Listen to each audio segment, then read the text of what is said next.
మున్పు ఏడ ఏం జరిగిందో తెలవాలంటే రేడియోలను టీవీల మాపటీలు వచ్చే వార్తలలోనో తెల్లారి పేపర్లు వేస్తేనో చూస్తే ఎరకయ్యేది. కానీ ఇప్పుడు టెక్నాలజీ పెరిగి అందరి చేతిలో స్మార్ట్ ఫోన్లేనాయే. ఏదన్నా అట్లా అవ్వుడే ఆల్చం ఇట్లా మన ఫోన్లకు వస్తూనే ఉంటుంది ముచ్చటంతా, పలానా కాడ అట్లా అయింది ఇట్లా అయింది అని.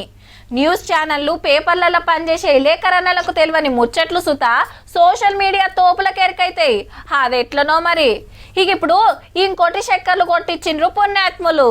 సోషల్ మీడియా ఉద్దర సిపాయిల కొత్త వంటకం ఏందంటే సమోసాలు, జిలేబీలు, పకోడీ, వడాపావ్, ఎండ్ల నూనె ఎంతుంది, చక్కెర ఎంత కలిపినరో చెప్పే డిజిటల్ బోర్డులు పెట్టాల్సిందే, లేకుంటే సెంటరోలు ఊకోరు.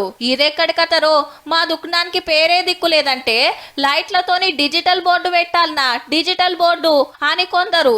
రోడ్డు మీద దందా చేసుకునేటోన్ని నా తలకాయకి పెట్టుకోవాలనా బోర్డు అని ఇంకా కొందరు గుస్సా అవుతుండ్రు. కాదా మరి ఆయనతో ఈ ముచ్చట సెంటరోల దాకా పోతే చెల్ గా రూల్ మేమెందుకు తెచ్చినాం అంతా గలత్ ముచ్చట అని సోషల్ మీడియా వంటకాల మీద గరమైతుండ్రుల్లా.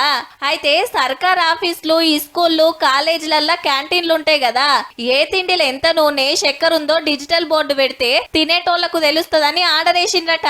కానీ అది అందరికన్నట్టు మనోళ్ళు పుకారు పుట్టించి పరేషాన్ల పడేసిండ్రన్నట్టు. మొన్న చూడలే బైకులకు సుతా టోల్ టికెట్ కొడతారనే వార్త చక్కెరలు కొట్టిస్తే అదో పెద్ద రచ్చాయే. ఫోన్ పే, గూగుల్ పే చేస్తే ఛార్జీ గుంజుతారట అని అదోటి మోపు చేసిరి.